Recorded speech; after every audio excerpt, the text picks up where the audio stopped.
নমস্কার বন্ধুরা, শ্রাবণী রান্নাঘরে আপনাদের সবাইকে স্বাগত জানিয়ে আমি আবারও একটা রান্নার ভিডিও নিয়ে আপনাদের সামনে চলে এসেছি। আজকের আমি আপনাদের করে দেখাবো মুরগির দো পেঁয়াজা। একঘেয়ে মুরগির মাংস ঝোল, মুরগির কষা খেতে ভালো না লাগলে এইভাবে খুব সহজেই কিন্তু ঘরোয়া কিছু উপকরণ দিয়ে আপনারা এই মুরগির দো পেঁয়াজা বানিয়ে নিতে পারেন। তাহলে চলুন এই মুরগির দো পেঁয়াজা আমি কিভাবে বানাই সেটা আপনারা একবার দেখে নিন। মুরগির দো পেঁয়াজা বানানোর জন্য প্রথমে আমি এখানে মুরগির মাংস নিয়ে নিয়েছি 500 গ্রাম মতো, আর মাংসটা খুব ভালোভাবে ধুয়ে জল ঝরিয়ে রেখে দিয়েছি। এইবারে আমি এর মধ্যে দিয়ে দেব প্রথমে ফ্যাটানো টক দই।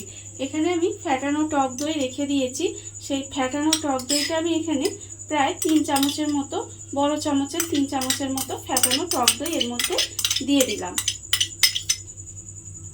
এইবারে আমি এর মধ্যে দিয়ে দেব আদা বাটা। এখানে আমি 2 চামচ পরিমাণে আদা বাটা দেব। আর আমি এর মধ্যে দিয়ে দেব হলুদ গুঁড়ো, 1 চামচ পরিমাণের হলুদ গুঁড়ো। আর আমি দেব এর মধ্যে 1 চামচ পরিমাণের লঙ্কার গুঁড়ো। এবারে সমস্ত উপকরণ প্রথমে খুব ভালোভাবে হাত দিয়ে মাখিয়ে নিতে হবে।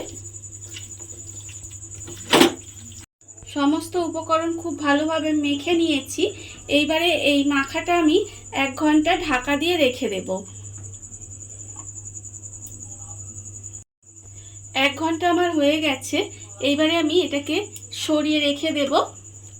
আর অন্যদিকে কিন্তু গ্যাসটা অন করে নেব। অন করে একটা কড়া বসিয়ে দেব। এবারে আমি কড়ার মধ্যে দিয়ে দেব প্রথমে সর্ষের তেল। এখানে আমি প্রায় 50 থেকে 60 গ্রামের মতো সর্ষের তেল দিয়ে দিলাম। এবারে দেব এর মধ্যে ঘি। ঘিটা আমি এখানে বড় চামচে 1 চামচ পরিমাণে ঘি দিলাম। এবারে এই তেল আর ঘিয়ের মিশ্রণটা আমি একটু গরম হতে দেব। তেল আর ঘিয়ের মিশ্রণটা এখানে ভালোভাবে গরম হয়ে গেছে। এবারে আমি এর মধ্যে প্রথমে দিয়ে দেব পেঁয়াজ কুচি। এখানে আমি পেঁয়াজ একটু সরু সরু করে কুচিয়ে রেখেছিলাম, সেই পেঁয়াজটা আমি তেলের মধ্যে দিয়ে দিলাম। পেঁয়াজটা তেলের মধ্যে দিয়ে পেঁয়াজটাকে একটু ভেজে নিতে হবে। পেঁয়াজগুলো আমার এখানে লাল করে ভাজা হয়ে গেছে। এইবারে আমি পেঁয়াজগুলোকে তেল থেকে তুলে রেখে দেব। আমি পেঁয়াজগুলোকে ভেজে বেরেস্তা করে নিলাম। নিয়ে এবার এটাকে খুব ভালোভাবে তেল ঝরিয়ে তুলে রেখে দেব।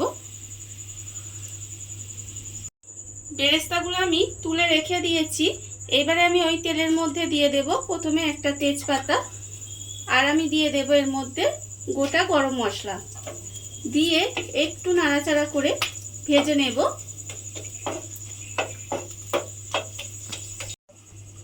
গোটা গরম মশলাটা দিয়ে একটু নাড়াচাড়া করে ভেজে নিয়েছি।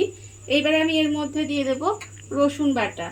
এখানে আমি রসুন বেটে রেখেছি, সেই রসুন বাটাটা আমি 2 চামচ পরিমাণে রসুন বাটা দিলাম। রসুন বাটাটা দিয়ে একটু আমি তেলের মধ্যে নাড়াচাড়া করে নেব, যাতে রসুনের যে কাঁচা গন্ধটা থাকে সেটা চলে যায়। তেলের মধ্যে রসুনটা দিয়ে আমি একটু কষিয়ে নিয়েছি। এইবার আমি এর মধ্যে দিয়ে দেব পেঁয়াজ বাটা। এখানে আমি পেঁয়াজ বেটে রেখেছি, সেই পেঁয়াজ বাটাটা কিন্তু আমি এখানে প্রায় 2.5 চামচের মতো, বড় চামচের 2.5 চামচ মতো আমি এখানে পেঁয়াজ বাটা দিলাম। এবার পেঁয়াজ বাটাটা দিয়ে আবারও কিন্তু খুব ভালোভাবে আমাকে একটু কষিয়ে নিতে হবে। পেঁয়াজ আর রসুনটা আমি ভালোভাবে কষিয়ে নিয়েছি। এইবার আমি এর মধ্যে দিয়ে দেব স্বাদ অনুযায়ী অল্প সামান্য একটু চিনি দেব। এবারে আমি দেব এর মধ্যে নুন। নুনটা আমি এখানে আন্দাজ মতো দেব। নুন আর চিনিটা দিয়ে আবারও কিন্তু খুব ভালোভাবে মিশিয়ে নিতে হবে। মিশিয়ে নিয়ে এবারে আমি এর মধ্যে যে চিকেনটা আমি এখানে ম্যারিনেট করে রেখেছিলাম, সেই চিকেনটা কিন্তু আমি এর মধ্যে দিয়ে দেব।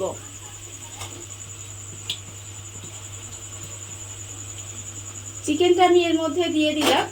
দিয়ে এবারে খুব ভালোভাবে চিকেনটাকে আমাকে এর সঙ্গে কষিয়ে নিতে হবে। চিকেনটা আমার এখানে খুব ভালোভাবে কষানো হয়ে গেছে। আপনারা দেখতেই পাচ্ছেন যে চিকেন থেকে কিন্তু তেল ছেড়ে গেছে। আর এটা কিন্তু খুব ভালোভাবে কষাতে হবে। ঠিক যখন দেখবেন তেলটা ছেড়ে গেছে সেই সময় কিন্তু আমি এবার এর মধ্যে দিয়ে দেব জল। আর এখানে কিন্তু খুব বেশি জল আমি দেব না, চিকেনটা সেদ্ধ হওয়ার মতো জল দেব, কারণ চিকেনটা কষার সময় কিন্তু প্রায় চিকেনটা সেদ্ধ হয়ে গেছে। আমি এর মধ্যে অল্প সামান্য একটু জল দিলাম। জল দিয়ে এবারে এটা ঢাকা দিয়ে কিছুক্ষণ রান্না হতে দেব, যতক্ষণ না চিকেনটা খুব ভালোভাবে সেদ্ধ হয়ে যায়। মাংসটা আমার এখানে ভালোভাবে সেদ্ধ হয়ে গেছে আর তেল আর ঘিটাও এখানে ভেসে উঠেছে। এবারে রান্নাটা আমার প্রায় হয়েই এসেছে। আমি এর মধ্যে দিয়ে দেব জায়ফল আর জয়িত্রী গুঁড়ো 1/2 চামচ মতো দিয়ে দিলাম। এবার এটা খুব ভালোভাবে মিশিয়ে নেব। মিশিয়ে নিয়ে এর ওপরে দিয়ে দেব যে বেরেস্তাটা আমি এখানে বানিয়ে রেখেছিলাম, সেটা আমি ওপর থেকে দিয়ে দেব। দিয়ে গ্যাসটা অফ করে দেব। দেখুন রান্নাটা কিন্তু আমার এখানে হয়ে গেছে। দেখুন আপনারা বাড়িতে থাকা কত অল্প উপকরণ দিয়ে কত সুন্দর একটা মুরগির দো পেঁয়াজা তৈরি হয়ে গেছে। আপনারা দেখতেই পেলেন। আজকের এই রান্নাটা আপনাদের কেমন লাগলো সেটা কিন্তু জানাতে একেবারে ভুলবেন না। আজকের মতো এইটুকু। আপনারা সবাই ভালো থাকবেন, সুস্থ থাকবেন।